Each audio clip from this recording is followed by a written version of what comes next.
today is the 11th of September 2020, and I feel the need to take you back in time to 1973, where research in social psychology provided explanations for several forms of violence exhibited by prison guards in a simulated prison. The context of what I'm talking about here is to be understood in a much wider sense, as I'm referring to the power and the extreme violence exhibited by the police against its own people in a time we now in 2020 call the Corona crisis, which is used as a stage to take away freedom of speech and regulate life by imposing new laws in a prison-like environment that not only restricts your actions, but also the way you think.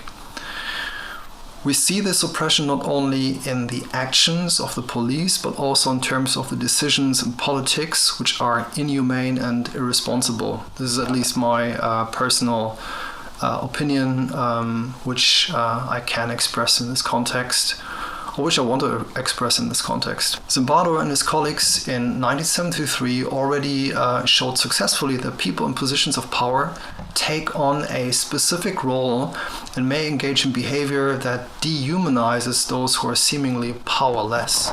The aim of this video is to raise awareness, not only to raise awareness, as I've already mentioned, in the general public, but also raise awareness in the executive force, for example, police, military, and so forth, to get us out of this crisis, because the sickest mind at the top of the pyramid is without power if his orders are not carried out any longer. Orders need to be received and accepted first, and then only then they can be carried out. The participants in Zimbardo's study were either assigned the role of guard or prisoner. The dependent variable was the behavior displayed within and between groups. They used different means to record what was being communicated in the study. It was particularly taken care of the participant variable, meaning they only included participants who met the criteria of physical and psychological stability.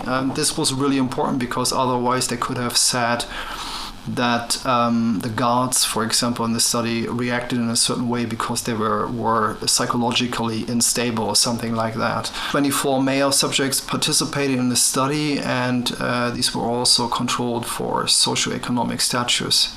Instructions to guards focused on making sure that there was order inside the prison. And they were briefed to prepare for possible events such as prisoners trying to escape and so forth. One of the interesting points in the study was that the guards thought that this research focused on the behavior displayed by the prisoners. The guards were told not to engage in physical violence. The procedure involved some regulations as to how prisoners were dressed. In this context, we need to mention that the uniforms did not fit well and restricted the movements of the prisoners. The procedural regulations also included things they were allowed to do, for example, the number of times to visit the toilet and so forth. The study has quite intense results, and it had to be cancelled earlier. So both groups, in terms of the results, we have to say that both groups became more negative. The prisoners, for example, wanted to engage in physical violence. The prisoners were more passive and guards more active in terms of communications taking place. The atmosphere that was created also from the guards was hostile and dehumanizing. When communication took place, the orders were not expressed in a personal form, thus removing individuality. The guards, they used numbers, for example, something like that, and not the names of the individuals. Guards were more prone to forms of aggression towards the inmates, who were, as already mentioned, passive and were more involved in a form of resistance. Some prisoners suffered from depression so that they had to leave the experimental setting before the completion of the study. On the other hand, the guards tended to find enjoyment in the idea of having so much power over the prisoners. And this is the interesting part. The study had to be cancelled after only 6 days, and they planned it for, I think the original plan was to conduct the study for a period of 2 weeks or something like that, I think. The group that was most disappointed by that was the group of the guards. So the guards were actually disappointed that the study had to be cancelled. So among the guards there were those who just did their job, and others who enjoyed their role so much that they thought about new ways to humiliate the prisoners. The personality tests showed that there were no differences between the two groups. So we may assume a healthy personality in all subjects. A very interesting finding through audio recordings was that inmates increasingly accepted the negative aggressive stance towards them exhibited by the guards. The guards did not talk about topics that did not relate to the prison or the prison environment during the study, and they engaged in conversations centering around how they deal with prisoners who were seen as rather problematic. It even happened that one guard made use of forms of punishment such as solitary confinement in an extreme form, even though this was not in agreement with the other guards. So this particular guard even tried to hide this from the other guards. So the whole situation quickly started to get out of control. The inmate population seemed to accept their status of inferiority and de-individualization by using their prison number in communication as opposed to their real name.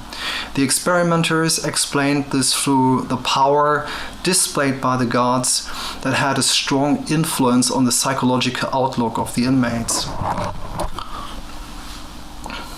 The study was supposed to last much longer, as already mentioned, but it had to be stopped due to the hostile environment created by the guards. Prisoners, as recorded by the researchers, could be characterized as passive and helpless. The researchers were shocked about the sadistic behavior of the guards, particularly because they were not deviant in terms of personality.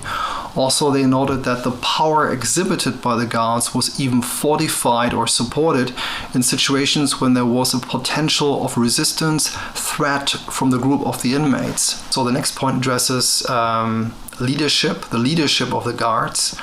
The leading guards were, in a sense, role models whose behavior was copied by other guards. The experimenters noted that a lack of arrogance and hostility was regarded as a weakness among the guards.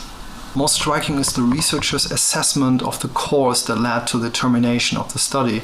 They argued that it was the extreme and unhealthy situation that served as a way to influence the behavior of the guards who engaged in severe antisocial behavior. The researchers also make a connection to Milgram's study on obedience, stating it is not the intrinsic psychology of the individual, but rather the situational variable that may lead man to commit such acts of violence. Zimbardo's study allowed the guards to behave much more freely, as noted by the experimenters, in contrast to Milgram's study, where a powerful person commanded the participants to execute the orders. In Milgram's study, this powerful person, in apostrophes, was the experimenter, so the one talking to the so-called teacher to go on with the procedure. If you have not watched my other video on Milgram's study of obedience, this is maybe a good point to do so. Although the participants had much more freedom in Zimbardo's study, there were still really severe effects in terms of the behavior displayed by the guards. So hostile behavior towards the inmates. So how did prisoners cope or behave during the course of the experiment? And this is important regarding the current corona crisis under this oppressive system that keeps humans in an open prison environment, so to speak. The list that follows may include forms of behavior that we may see and are already seeing in our population due to the current laws and restrictions and the unpredictability of governmental decisions. The potential end result is devastating. We have to raise people's awareness of the possible consequences of the measures that are put in place by those in power. So in Zimbardo's study, they listed a number of points. They listed a number of coping mechanisms, which I will mention here, along with some of my personal comments.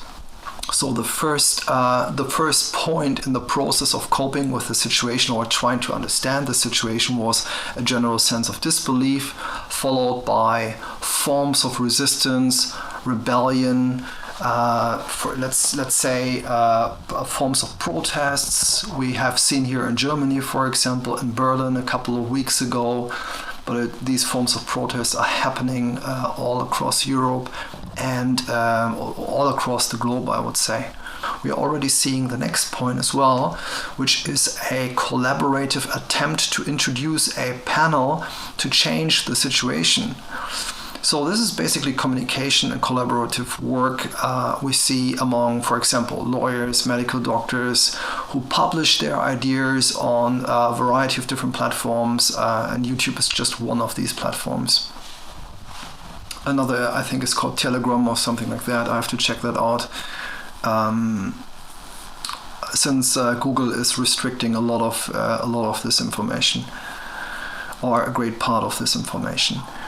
The next point, in the prison study, when the group effort failed to change the situation, or when the group effort failed in Zimbardo's prison study, this was the start of social disintegration, which also led prisoners to conspire against each other.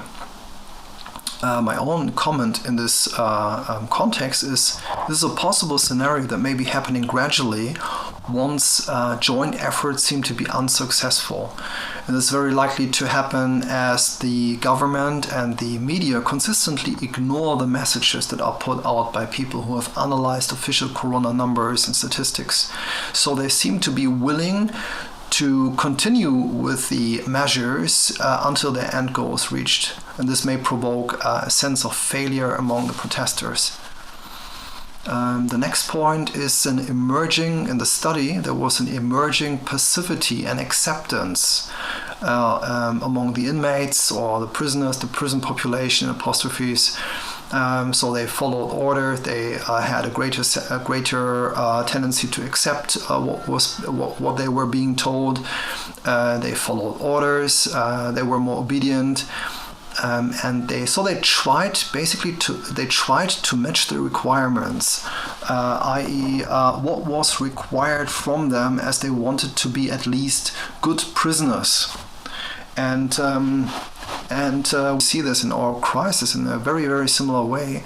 A lot of people don't want to be in the public eye. They don't want to resist too much.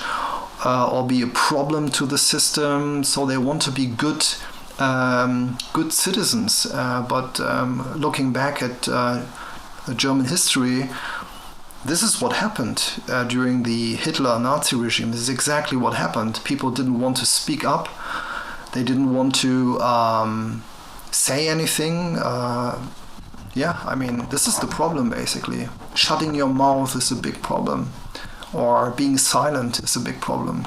I don't live in a big city. I'm in a very rural area, and to me it seems to be the case that lots of people here are asleep entirely. So sometimes, some days I wake up and think nobody's really realizing what's going on here. They're all wearing their face masks and